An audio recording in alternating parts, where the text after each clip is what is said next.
Hello guys, आपका स्वागत है 10th क्लास गूगल फ्रेंड में। याद देखो 2023 का जो पेपर सैंपल पेपर है जो अब साइंस का है आपका क्वेश्चन है वो देखिए हमारा पहला क्वेश्चन है। जो हमें पहला क्वेश्चन क्या कहता है ध्यान से देख लीजिएगा और इसको पूछ रहा है तो आपको इसका करेक्ट आंसर को देखो। इसका मैं आंसर भी करेक्ट लेकर आ चुका हूँ। ये देखिए इसका करेक्ट आंसर आपका सी हो जाएगा। देखो इसका जो सारा सॉल्विंग जैसे हुआ सोल्विंग भी इसका एरा देखिए एरा ठीक है। जो इसका सॉल्विंग जिस तरीके से सॉल्विंग हुआ है उस तरीके से मैं आपको बता दिया है किस तरीके से सॉल्विंग हुआ है। ये रहा इसका सॉल्विंग में ये सारे। और दूसरा क्वेश्चन ये रहा तो देखिए दूसरे क्वेश्चन को जब देख लीजिए तो इसका सॉल्यूशंस बोला है। तो इसका सॉल्यूशन जो आपके साढ़े सात में या उनमें जो केमिकल्स है इसका जो केमिकल इक्वेशंस जो होता है उसके बारे में हमें बताना है। तो केमिकल इक्वेशंस के बारे में केमिकल इक्वेशंस एरा हमारा देखिए एरा इस तरीके से एरा देख केमिकल इक्वेशंस एरा जो हमने किया है। तो ये देखिए तो करेक्ट आंसर क्या हो जाएगा। तो करेक्ट आंसर आपका बी हो जाएगा। इस आपका सॉल्विंग जैसे तरीके से हुआ है तो एरा देख लिए तो इसका इस तरीके से ये हो गया। अब देखिए जो हमारा तीसरा क्वेश्चन है तो तीसरा क्वेश्चन यहाँ पर है। ये रहा तो आपके देखिए जो मेटल्स है जो राइबन होता है राइबन एक्स जो ब्रोन होता है जो आपको इसके बारे में बोला है। तो ये रहा तो डिस्क्राइब्स जो टाइप से बोला है जो उसको टाइप ऑफ रिएक्शन से बात कर रहा था वो ये। तो आपको क्या हो जाएगा तो करेक्ट आंसर आपका क्या हो जाएगा। तो करेक्ट आंसर आपका बी हो जाएगा कि इसका सोल्यूशन ये रहा आपके सामने ये रहा इस तरीके से देखिए ये रहा तीसरे का था।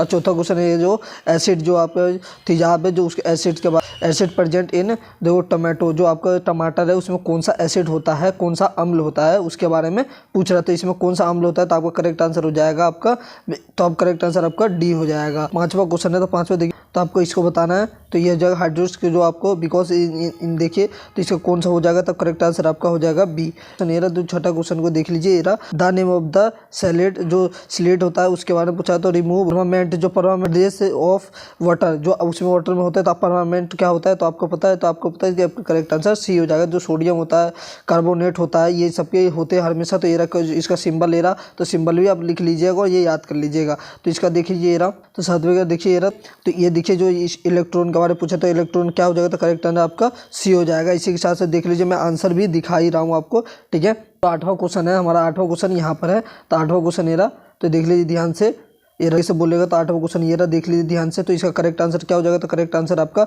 ये रहा तो आपका करेक्ट आंसर बी हो जाएगा। इसी तरीके से जो आपको देखिए इस बार जो है इस ऐसे ही पेपर आएंगे और इसी तरीके से आपका ऐसी तरीके से आता ही रहेगा क्योंकि पिछले बार है जो इसी तरीके से आया तो इस बार भी इस तरीके से अलग आएगा। लेकिन सेक्शन जो है इसका अलग अलग है सारे जितने क्वेश्चन है अलग। अब ध्यान से कर लीजिएगा जो आपको जो मैं देखो आपको मैं डायरेक्ट सोल्यूशन के साथ ही बता रहा हूँ। मेरा देखिए जो आपको सोल्यूशन ज़्यादा कन्फ्यूजिंग हो तो आप यहाँ से पढ़ सकते हो इसे भी।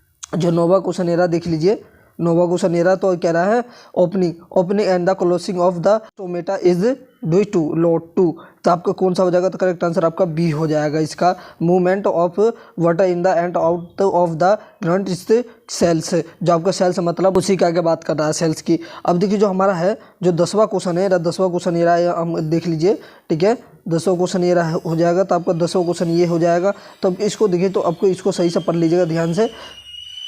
इसका करेक्ट आंसर क्या हो जाएगा करेक्ट आंसर ए हो जाएगा। करेक्ट आंसर जो वी होता है जो F2 हो जाता है ये रहा जो आपको VVI का पूछे है तो इसका करेक्ट आंसर आपका ए हो जाएगा। ए हो जाएगा। F1 का था जो F1 का एरा देख लीजिए आपको इसको सोल्यूशन कर सकते हो। एरा देखो मैंने करके दिखाया है जो मैंने आपको बताया कि सबके सोल्यूशन भी साथ में लेके आया हूँ। तो 11वें क्वेश्चन का भी देख लीजिए तो कह इन प्लांट ये हो गया तो करेक्ट आंसर आपका देखिए एरा तो करेक्ट आंसर आपका ए हो जाएगा। ठीक है।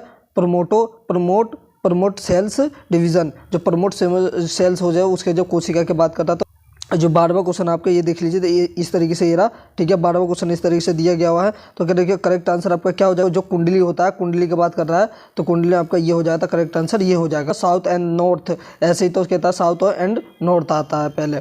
जो 13वें क्वेश्चन के ये देख लीजिए सोल्यूशन में सारा भी करके लाया हूँ। क्वेश्चन है 13 जो एलईडी की बात करें तो एलईडी जो वोल्ट है आपका कितना है तो देखिए 12 वोल्ट दे रखा है एंड 6 वोल्ट दे रखा है। तो आपको इसका तो क्या हो जाता है इसका एम्पियर पूछा तो एम्पियर क्या हो जाएगा तो करेक्ट आंसर आपका बी हो जाएगा 0.06 एम्पियर ये हो जाएगा करेक्ट आंसर। जो आपका 14वां क्वेश्चन है तो 14वां क्वेश्चन को ये देख लीजिए ध्यान से।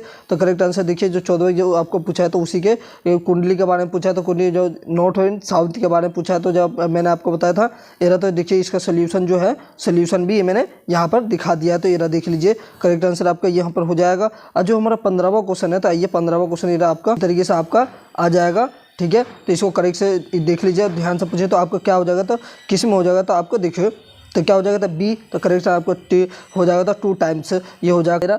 तो 16वां करेक्ट एरा तो देखिए अल्फ़ा जो प्रैक्टिकल जो आपका होता है इंटरेस्ट जो प्रैक्टिकल करके दिखाना, तो वो है। तो करेक्ट आंसर देखिए इसी तरीके से आपको बोर्ड में भी मिलेगा और इसको करा हुआ रहेगा। तो इसका करेक्ट आंसर क्या हो जाएगा? तो करेक्ट आंसर आपका डी हो जाएगा, आउट ऑफ द पेज। ये हो जाएगा करेक्ट आंसर। 17वें क्वेश्चन को ध्यान से देख लीजिएगा। तो 17वें क्वेश्चन का आंसर क्या हो जाएगा? तो करेक्ट आंसर आपका ए हो जाएगा। Both A and R are true and R is the correct, ये हो जाएगा। तो ये करेक्ट आंसर हो जाएगा। जो 19वें का देखिए, जो 18वें का क्वेश्चन है, तो 18वें का एरा दे रखा है, तो आपका करेक्ट आंसर इसका बी हो जाएगा। इधर दिखा दिया गया हुआ है, यहाँ पर देख लीजिए एरा इस तरीके दिखा दिया जाएगा। 19वें का एरा, तो 19वें का आपको देख लीजिए, तो इस तरीके से दिखा दिया जाएगा। तो करेक्ट आंसर आपको क्या हो जाता है? ए हो जाएगा। करेक्ट आंसर आपका ए हो जाएगा इसका। तो एरा, तो इनका सोल्यूशन एरा देख लीजिएगा। अब 20वें का जो है, तो 20वें का भी आपका बी हो जाएगा। तो बी हो जाएगा, तो आपका सोल्यूशन एरा तो देख लीजिएगा। ठीक है, आपको वीडियो अगर अच्छी लगे तो वीडियो को लाइक करें, चैनल को सब्सक्राइब ज़्यादातर करें, वीडियो को शेयर कर दें। अब मिलते हैं हम अगले वीडियो में।